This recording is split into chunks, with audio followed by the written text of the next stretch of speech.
This episode of the Justin Robert Young podcast is brought to you by 356 people giving me $503 to do this show in which I yell in your face. A wink.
Holy shit, ladies and gentlemen, boys and girls, children of all ages. DiamondClub.tv proudly brings to you the undisputed horse-shitting by himself champion of the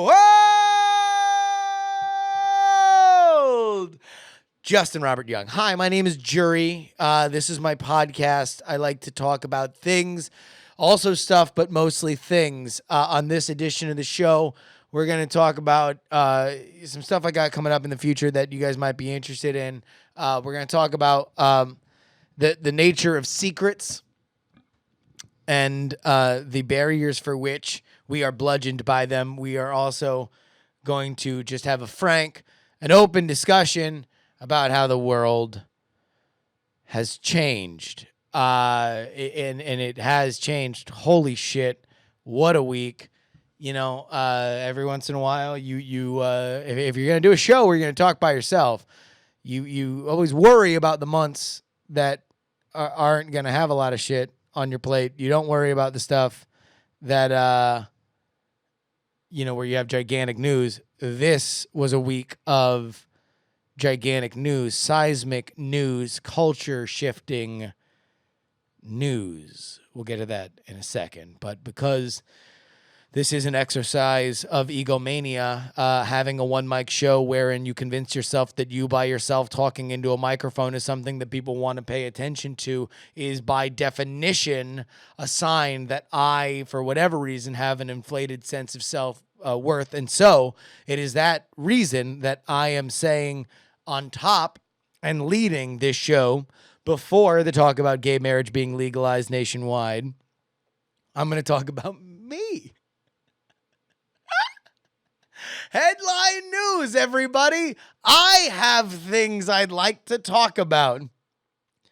All right, so I mentioned on this show, and the reason why I do, or at least how I rationalize it to myself, is that you guys are going along a journey with me. I'm only going to hold things back from you guys that is necessary for the theatricality of the presentation. If I'm not wrapping you a present, then I'm going to bring you along every stage of this journey. I said a couple weeks ago, that this was a summer in which I would end it either happy, more financially well off, and married, or dead. Those three things altogether, happy, wealthy, married, together, tie it up, one package, or I'd be legally dead. Like, I wouldn't be able to survive what lays before me. Just to give you the recap, here's what lays before me. Number one, my job at the Go Game is fairly schedule dependent. A lot of people like to do team building activities during the summer, which means I have a lot of work during the summer. I'm normally on the road a lot. There's just a lot of stuff to do.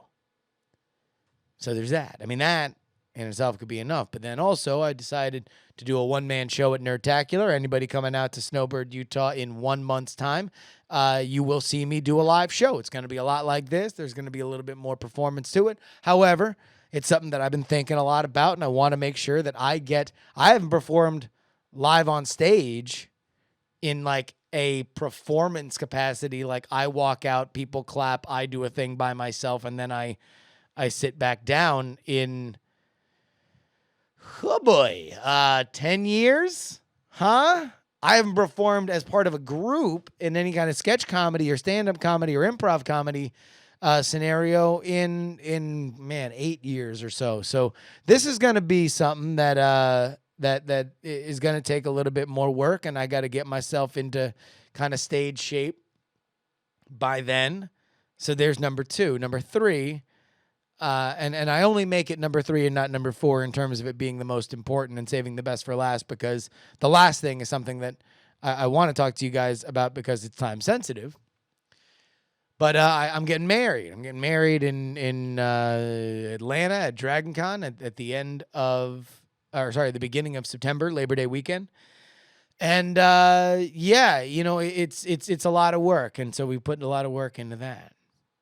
But the fourth thing is something that I'm extraordinarily excited about, and I did a bunch of work on this weekend, which is a card game I'm going to be launching as a Kickstarter. We, the team behind this card game, will be launching a Kickstarter in August.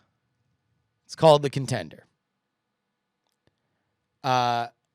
It's really fun. I think it's really rad. I've already had a bunch of people email me to say that they'd like to beta test it. Thank you so much. You guys will be getting PDF print and play decks. We want to get this play tested as much as possible so we can do any final tweaks between now and when we do the Kickstarter. However, there's a few things that go into doing a Kickstarter. And by and large, everybody on this team that we've put together, and holy shit, are they motherfucking talented, let me just tell you that. There's pricing out stuff, figuring out what we're going to do for these rewards and everything. And then you got to do a video. Now, everybody else on this team, like I said, these are motherfucking geniuses. We're working with 2 gals at a company called Guts and Glory, one of which I've known for a while. The other I haven't, but I'm pleased to know her now. And they are fucking pros, man. They get shit done. This card box that we're doing, the card design looks fucking fantastic. This went from fucking Joe to pro real quick as soon as we put these ladies on the team and put it beyond just me and my buddy John. John is amazing. John's a fucking numbers fanatic. He's an engineer. He's a coder by trade.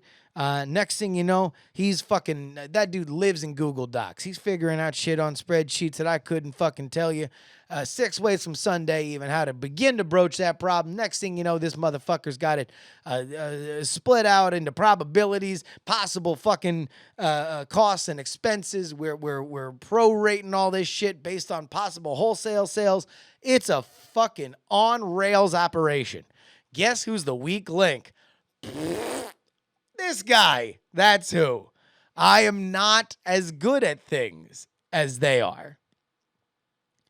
I hopefully can make up for it in like humor or human touch, but I'm just not as good.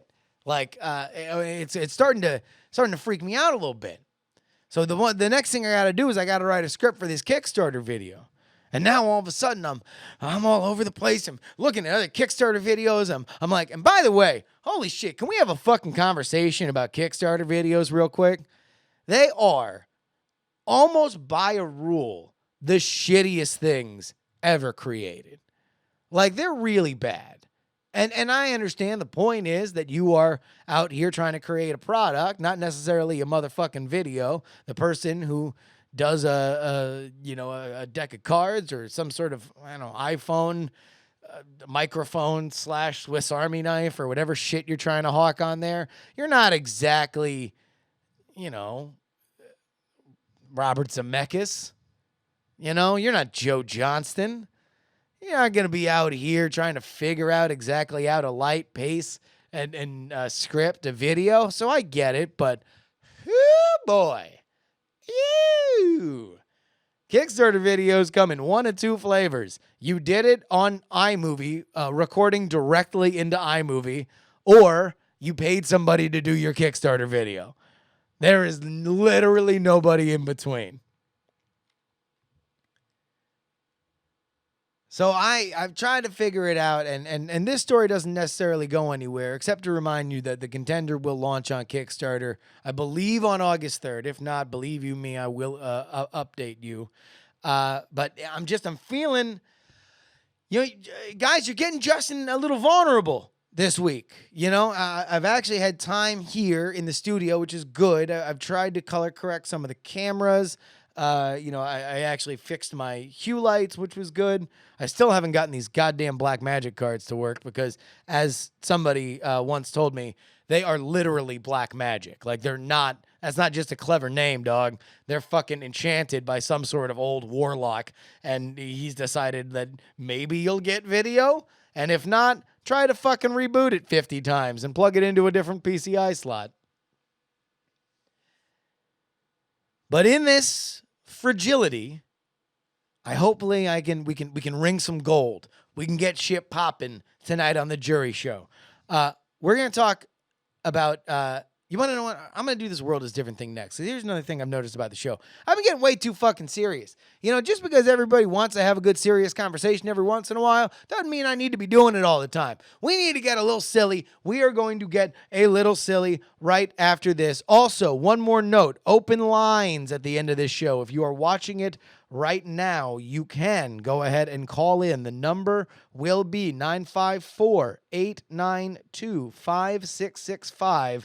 That is the Jury Hotline. We'll do that at the end of the show, so don't call now. It's not going to come on. However, get ready. The Jury Hotline is 954-892-5665. We will be right back.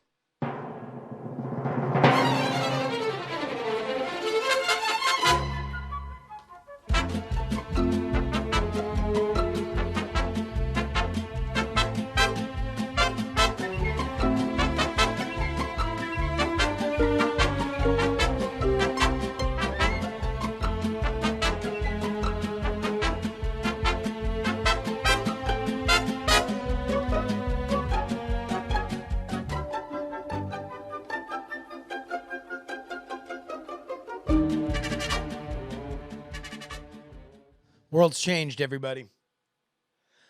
The world as we know it is gone. Everything you knew and loved has been replaced. By what? Well, that's a very interesting question. Supreme Court ruled this week that gay marriage is legal in every single state. Yup. Gay marriage, any old state in the union, you can get gay married till your face falls off. Now, you might think, Justin, you are overstepping it by saying that this is a world-changing event, and I don't agree with you. Let me just explain my position. Let me explain my position. It's not about necessarily just gay marriage, okay? Like, the fact that gay marriage is the tipping point is somewhat inconsequential. What we are looking at now is a tipping point in the culture, and it's something that's happened since the 60s. The idea of the youth being the leaders of the culture is something that has been bemoaned by old motherfuckers since the beginning of time. Old people are never comfortable with young people having power. It's a fact, Jack. Fucking look it up. And I'm not saying if you're like, man, I'm old as fuck and I love it when young people have power. Fine. You're not the one I'm talking about. I'm talking about literally everybody else on the planet. In the 60s, you had hippies, you had acid, you had fucking drug culture, and everybody was like, oh my God, the world's ending. whatever. Fucking 70s were like the 60s, but kind of shittier. 80s come along, and now all of a sudden you have a materialistic and money-driven culture, and yet we have the beginning of MTV and what is the beginning of the boom of youth culture driving all business. MTV, cable television, the idea that you could niche out your culture, created platforms for advertising wherein people who were selling products realized they were getting a higher return on their investment when they sold to young people. Why? I'll tell you why. Because young people haven't made up their minds about what they're going to buy. They're fucking just random dudes, and all of a sudden, their dickhead father or mother puts $20 in their pocket and say, go get some fucking deodorant, you weirdo. And he says, okay, I guess I'll go buy Old Spice because Wes Welker told me to. Yibbity-dibbity ding-dong-doo. That is the entire reason why everything in society from then till now is marketed toward young people. It's the reason why all the music that gets all the attention and all the publicity is toward young people. It's for young people. It is a young people's world. And we thought that this would just be the case for culture. So at some point, now I would say this is probably around 2003, old people all got together and said, all right, meeting of the oldest shit brigade. Point of order. Okay, are we still old as fuck? Yes, we are. All right. So here's the deal. I was thinking about it in my easy chair while smoking a cigar and thinking about how things used to be. And I think we've been too hard on the youngins. Let's just give them culture. Now we all have CDs anyway. We can always go back and listen to Fleetwood Mac for the 90,000th fucking time. We'll just give them culture. It's fine. Because you want to know what? We get to make all the important decisions. At the end of the day, there's only one voting block that really matters. Old people. And that's where, like, fucking the guy who's running the meeting is like 45 years old, like 50 years old. That's when the fucking super old as fuck brigade, the guys who gave birth to the people who are currently running the old as fuck brigade, he stands up, and this dude is old as shit. He's like the ass-to-ass guy in fucking Requiem for a Dream. And he's like, yeah, that's right. And we vote the way we want, and it doesn't fucking matter what you have to say, whippersnapper. Well, when I fought in World War I, and he's like, all right, enough, okay, fine. So the only thing that matters is that old people vote, old people show up to vote, and that way we can still control the culture. Everything beyond pop culture. We give them pop culture. You kids can have your Britney Spears and your Nappy Roots and your Selena Gomez's. We'll be able to control everything that matters. Which brings us to today. Now, whether or not this was about the Supreme Court is irrelevant, because the reason why the Supreme Court made the decision in the gay marriage debate is undoubtedly tied to public opinion. Public opinion on gay marriage, like drugs, pot legalization specifically, is just turning. We've just hit a point in which there's enough Gen Xers who are making their way into the old people brigade that have more in common with millennials than they do baby boomers, that we're starting to get these things changing, which means we're reshuffling the deck on institutional power in this country, and it's happening right now. We are at an amazing point in culture. We are at a motherfucking junction in culture right now. Not popular culture. I mean, that's changing too. We're getting shit like, oh, there's a gay football player now. Holy smokes. Beyond that, though, we are getting a change in actual culture. So how do we reshuffle this deck? Because things have kind of been the same way for fucking 50 years. Pretty much the die has been cast in modern culture from political voting patterns to demographics and who deals well with who, what causes wind up getting supported by the mainstream, which causes are serially neglected, which kinds of people are serially neglected.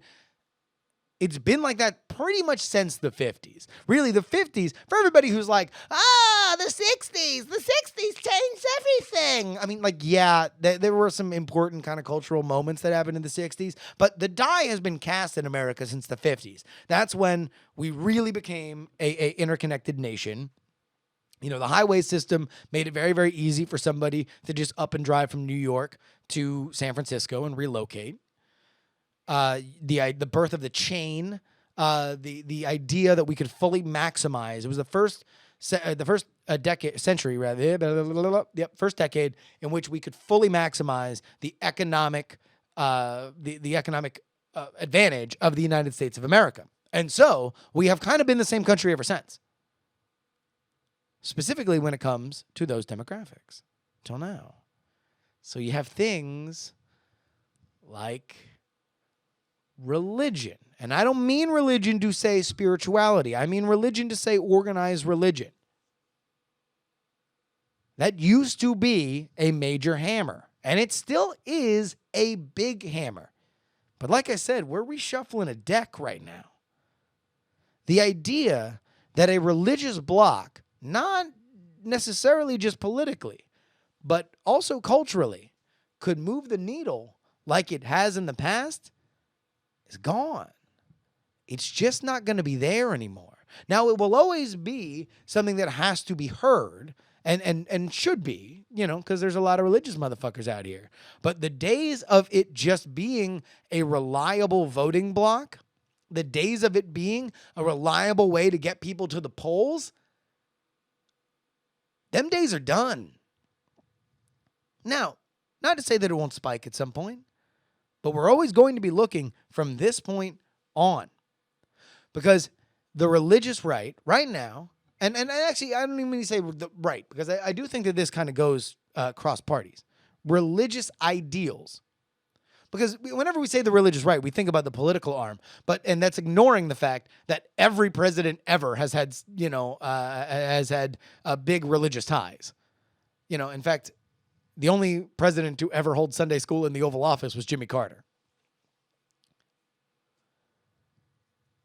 But we're not, if the religious element in this country was what it was now, it was what it was 30 years ago now, this gay marriage thing doesn't happen. What we see is a gigantic power vacuum. And it's going to be curious to see who fills it. It's going to be curious to see what the moves are that make people jump, you know, like what pulls people's strings. Because what we're doing now is just going down the list of shit that we were annoyed about for the last 20 years. Why can't gay people get married? That seems okay. Yeah, let's go ahead and do it. It's like the parents have just left the house and now we're going to do whatever we want. I want to jerk off in mom and dad's shower. Done. I want to take the car around the block. Done. I want to order a pay-per-view movie. Done. We are just doing the things that they wouldn't allow us to do before. So right now, it's legalizing pot and gay people getting married. But where do we go from here? What do we want to do? And by we, I mean the unholy union of Generation X and the millennials, for which we can both agree Pharrell's pretty fun. I'll be back with Rose McGowan talk right after this.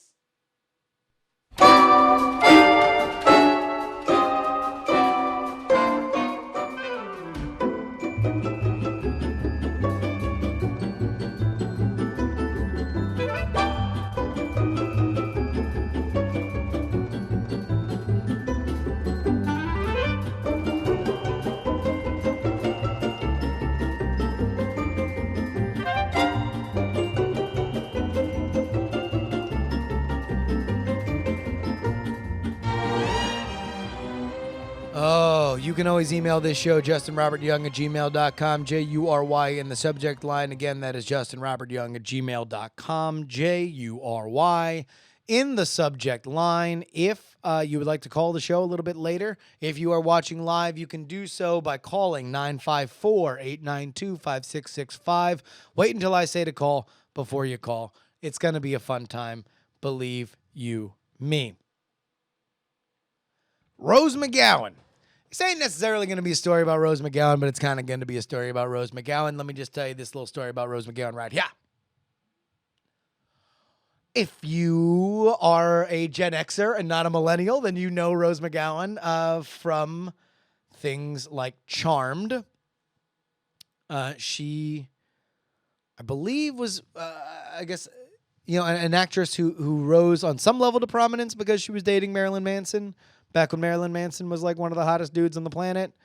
And she then dated Robert Rodriguez and like broke up his marriage. I don't know. She seems to be a bit of a troublemaker. And I don't mean that in any kind of bad way. I'm just saying that she seems like an interesting person for whom interesting things tend to happen around her. I like the cut of her jib. She went out on Twitter the other day and put up a casting notice that was, at least within that context, seemed pretty sexist. Basically just told like, hey, ladies, wear a black halter top and make sure them titties are pushed up real tight because we want to get a good look at them. And then she said, ha, ha, ha, look at this bullshit. This is from somebody by the name of Schmadam Schmandler. So it was an Adam Sandler script. And she tweeted out like 2 days later, ha, ha, ha, ha, I've been fired by my shitty casting agent because I dared to talk about Adam Sandler on Twitter. So, I don't really need to get into my fiance Ashley Paramore does an awesome show with John Teasdale, who is the John that I was talking about earlier about The Contender. They do a show called it's Only Human. I always want to call it Almost Human, which was the TV show that was on last fall. Only Human. Look it up. They have a great discussion about the genderness of this all. I don't necessarily need to talk about the genderness. I want to talk about secrets.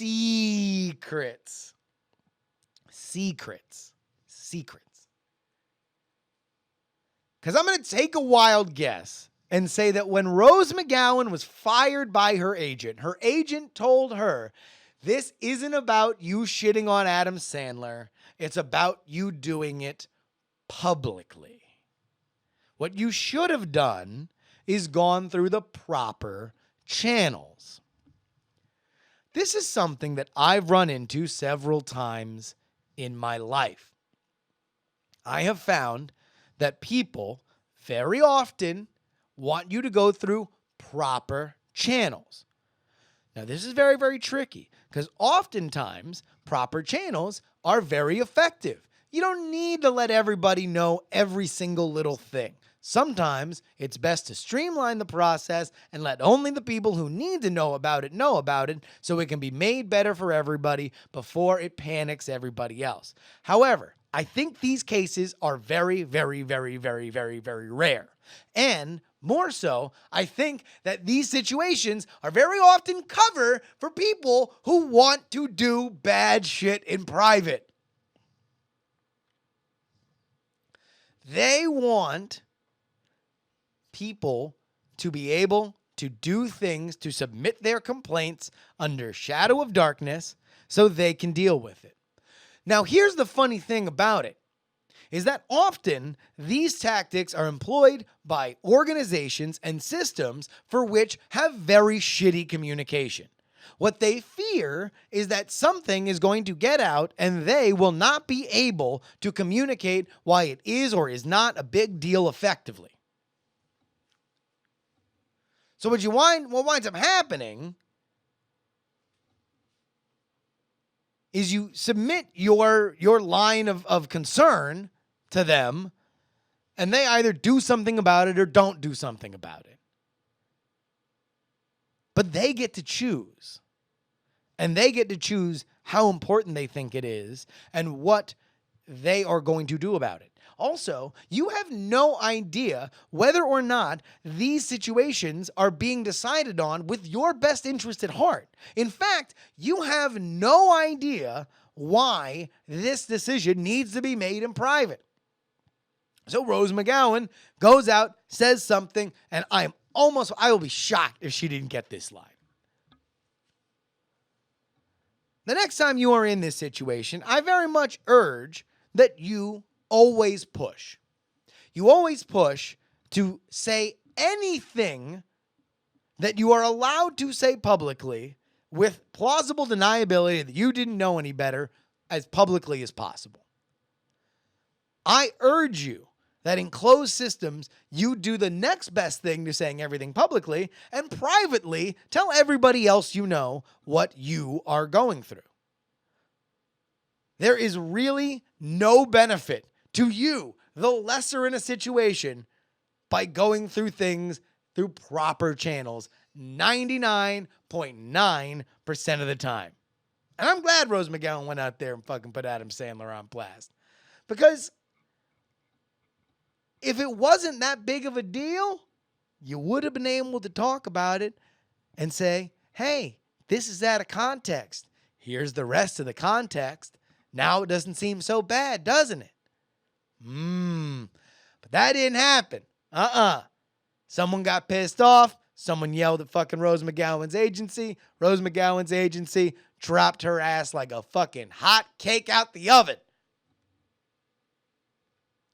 We got open lines for you guys coming up right after this. 954-895-5665.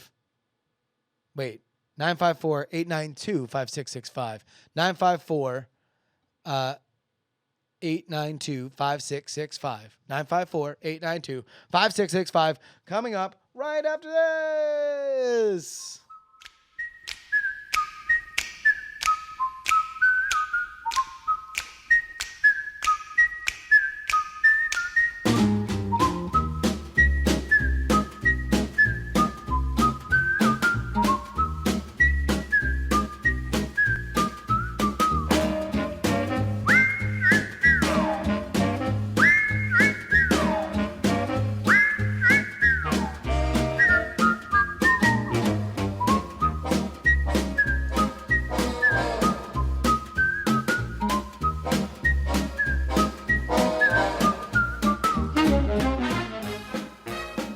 Little addendum to that last little conversation. What you normally don't want to do is just get on a live stream shit-faced and talk about everybody's business. Sometimes that's not the best idea either. California Carl is on the line. Carl, how are you doing today? I'm doing well, Jerry. How are you? I am doing fantastic. What's going on?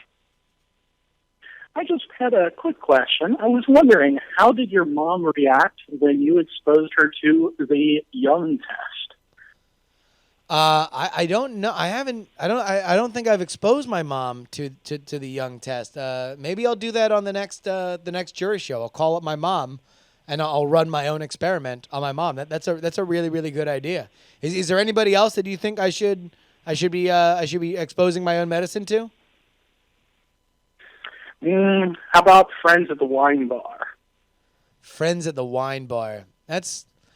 Yeah. Well, I mean, because here's the idea, though. I mean, the Young test is specifically, and for those of you who didn't listen to the Young test episode, the Young test is a very specific phrase, but it's more for people who are in new relationships. So it's like, I could tell my mom, right? I could tell new friends at the wine bar, but really it is supposed to be done in a very specific instance where you are just getting to know somebody and you just want to make sure what is off limits for them. So it is somewhat, to get best results, it is context dependent. So it could be a new friendship test then? Yes, absolutely. You have a new friend and you want to see what is just off limits. Although a friend, there's a little bit lower stakes for a friendship than there is a new relationship, right? That's true. Although it depends on, I guess, how much of a friend you want to be. Well, yeah, but then at that point, we're talking about new relationship anyway. All right. Well, I know maybe. I mean, I do enjoy torturing my mom, so maybe I'll call my mom and yell obscenities to her next week on the show, especially now that I have this phone thing hooked up. Thank you so much, Carl, and I will buy a Santa a beard when I die in hell. All right.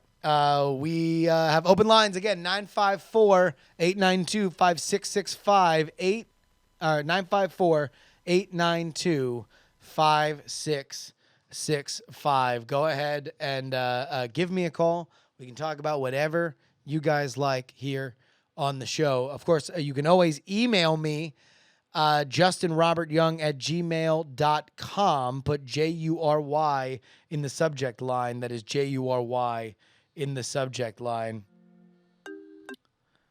This is the Jury Show. Who's that?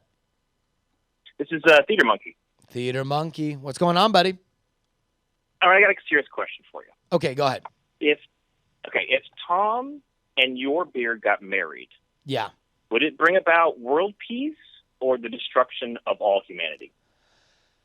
I mean, Tom's beard is a news. Of course, we're talking about Tom Merritt here, a newsman extraordinaire on Daily Tech News Show.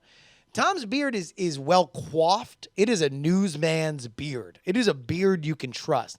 My beard is a little bit, it's shiftless. It's lazy. It's a little bit dangerous. It's prone to bad decisions. I mean, I would imagine Tom's beard to be up late at night, calling my beard's cell phone like, "You fucking promised that you wouldn't be up this late again, fucking around with your other beard friends." Like I think that would be the situation. I think it would be a very unhappy marriage between my beard and Tom's beard. He needs someone who's going to take care of him. Not this beard. My beard's a Rolling Stone, baby. Gathers no moss. Thank you so much, Theater Monkey, for calling in. All right. Go ahead and give me a call, 954-632-2396. That is the number that you can call if you want to talk to me. Let's go ahead and start with emails while we go through stuff. We have a short one here. Josh writes, "Justin, thank you for sharing your thoughts and appreciation for those raising children they did not create. I am fortunate enough to have a 3-year-old boy, Brady, that I am proud to call my son. It is sometimes a challenge, but it's proven to be one of the most precious and rewarding experiences of my life. I say that having raised my own daughter for the past 10 years. I love both of them equally, but I find myself giving extra attention to my son. I never want him to feel like he had to settle for a father. Hopefully in the far future, he'll look back at his childhood with fondness and know that I did all I could to be the best dad I could be. Thanks again for the insight. It's good to hear things can have a happy ending, even in the least traditional of families. Diamond Club for life." Thank you so much, Josh, for writing in. And again, you are doing God's work in making up for whatever shitty father is not there for Brady while you are. Caller, Tennessee, you're on the line. What's up, Jerry? What's going on, buddy? Who's this? Hey, this here's Waffles from the chat room. Waffle. What's going on, man? Hey, who doesn't love waffles, right? I mean, come on. Of course. Love is a big topic over the weekend. What do you think of not the outcome, but the process? Do you think a precedent was set here? For the Supreme Court? Yeah. Well, yeah. That's like their thing. That's their gimmick, is setting precedents. That's kind of what they do.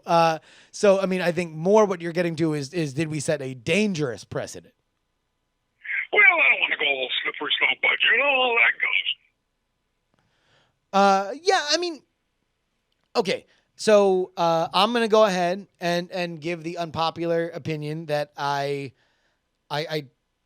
saw where Justice Roberts specifically, the other justices dissenting, including Scalia, who went full fucking get off my lawn in his dissent. He's the guy. Remember when I said in the oldest fuck club and the 95-year-old stands up and says like ass to ass? That's Anton Scalia, man. He is He is an old crabby dude, and he got old and crabby in his descent. However, I agree with Justice Roberts that we do. I mean, if you strip this of the fact that it's what should happen, it's what I want to happen, it's what I wanted to see. Is it the best way to do it? I think there are questions there. And also, here's the other thing about this case. Next person who has a really, really strong opinion on it, go ahead and ask them if they actually fucking know what the case was about. If they know what the decisions were that were being made in the case. Because I only know about 25% of it.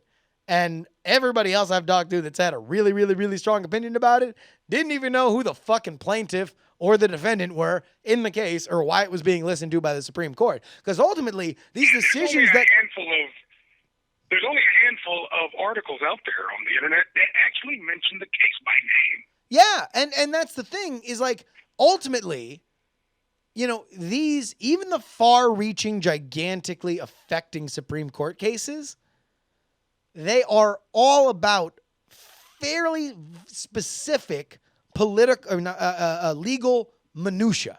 You know, they are very specific because you can't go through like the appellate process without all the cases kind of honing in on a few different exactly what this thing is about that they can't agree on. And what this case ultimately came down to was whether or not, because of a weird situation where this gay couple was married in the air, but then the dude died in Ohio, and they were deciding whether or not Ohio needed to recognize the partner's benefits for the deceased. It's interesting. I mean, and I don't know enough about the legalities of it to know whether or not it was an overreach. But I do think... Look, the only thing we need to know is this. It's not legal until you can get married at a Walmart. I'm out. That is a very, very, very good point. Thank you so much, Waffleophagus. We've had some other people call in. Go ahead and give me a call back. 954-892-5665. The Jury Show is going full call-in right now. Let's get back to some of the trans conversations that we had last week. Gabrielle writes into Ken's question about people who wanted to be trans species. This is another amazing, gigantic, long, verbose email for which I'm not going to read in full, but I will post on the Reddit if that is okay. But Gabrielle writes, I'm writing to Ken to address Ken's question about people who want to transition into an animal or something else non-human. Ken, I appreciate you writing to ask this question, and no, it doesn't place you in the asshole category in my mind. As someone who studies psychology, it's a fascinating premise, and I enjoy the opportunity to learn more about such beings. Very little was offered in regard to the nature of these hypothetical trans-species beings, other than the implication that you, Ken, would, quote, write them off as attention-seeking freak jobs. I don't know if Ken wrote that or if I put that in Ken's mouth, for the record. Which you probably wouldn't be alone in feeling that way. I can't help but wonder if trans species beings are really more of a stand-in for transgender human beings in your mind, and whether or not questioning what transgender people might think of trans species beings is an attempt to illustrate us, trans folk, just how freakish we seem to you, folks who are not trans. I know how strange and confusing we can seem to cisgender people. That's people who are not trans, if you ain't hip with the lingo. Our society places so much emphasis on genitals in the context of what is expected of people to be based on. When it all comes down to it, though, we're just people, human beings that are perceived as significantly different by a thankfully shrinking percentage of the population. And again, Gabrielle writes so much more on this subject, and hopefully we can get that up somewhere. Yeah, I mean, I think his point, Ken's point, I'll take him at his word and say that it read to me more like, not necessarily, I mean, I think it is coded on some level. And here's what I think the code is, what I took the code to be.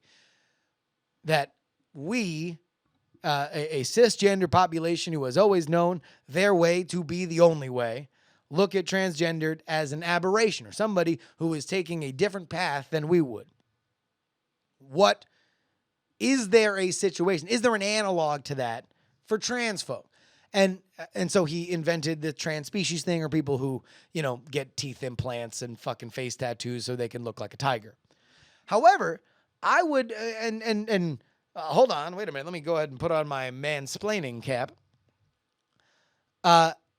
If you will indulge me to mansplain for a second, I would hypothesize that trans people very often probably look at other trans people as curiosities as to why somebody would walk the path that they walk. I mean, I don't think that trans. I would guess, again, from an outsider's perspective, I would guess that trans culture's a pretty varied fucking institution. And that a lot of people who do a lot of different things probably seem, although you can understand the motivation, probably seem just as odd or like foreign in terms of the thinking as many cisgendered people find trans people at large. That'd be my guess. But of course, go ahead and email in, because this is the Justin Robert Young Show, your number one location for trans issues talk show. That's it. That's what we have strived to do on this show for the past couple of weeks, is be the place where you can talk about trans issues. Somebody called while I was answering that email. If you call and I'm answering an email, just stay on the line, because I'm going to get to you as soon as I'm done with that. But go ahead and give me a call, 954-892-5665. Again, 954-892-5665. If you get on the line, just stay on the line. I'll come back to you when I'm done reading these emails. Scale writes, holy fucking flying flipping shitballs. You are against gay marriage because you're against all marriage? Fuck me with a dead donkey dick. I've been saying that for years. All that happens is people yell at me. Oh, fuck, jury-san. Get your kung fu primed. Practice that wax on, wax off shit, because I reckon you're going to get some angry emails about that one. But thank you for having the balls to say this on a podcast, and for real, why the hell is no one else saying this? If the gays all get their gay marriage, well, good for them. But it does happen. We'll never get rid of marriage. We will be, as a culture, stuck with it forever. Quote, see marriage, it's so awesome, even the gays want it. Contrary to what the batshit Christian fundamentalists say, I think gay marriage legitimizes marriage more, not less, and that's a problem. Wow, thanks for talking about this. I thought I was the only one. I am not against marriage, for the record. In fact, I'm so not against marriage that I'm getting married on September 5th. However, I am not in love with the idea that marriage is a governmental term. However, as Scale pointed out, we're stuck with it. There ain't nothing we're going to do from this point on about marriage. It's just a part of our culture. Quite frankly, folks, we are motherfucking stuck with it. However, if you find yourself in a situation where you cannot get the kind of satisfaction that you would want in life,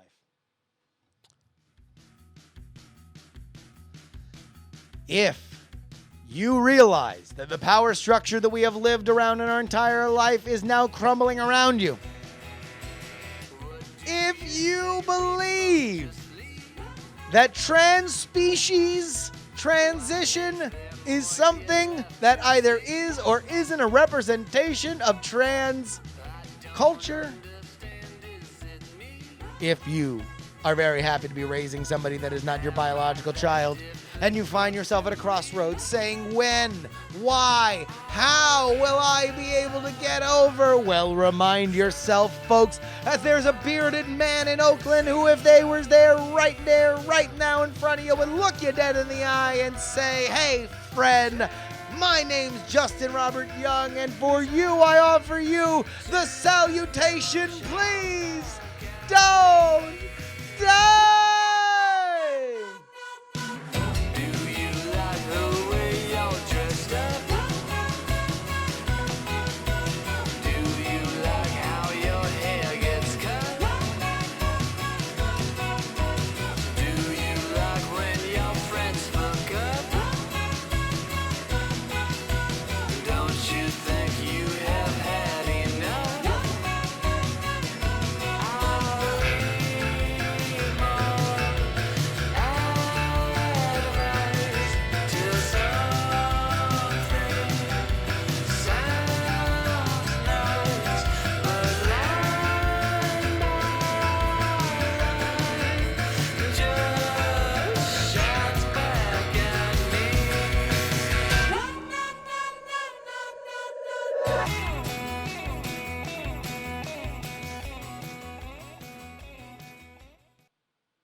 Diamond Club hopes you have enjoyed this program.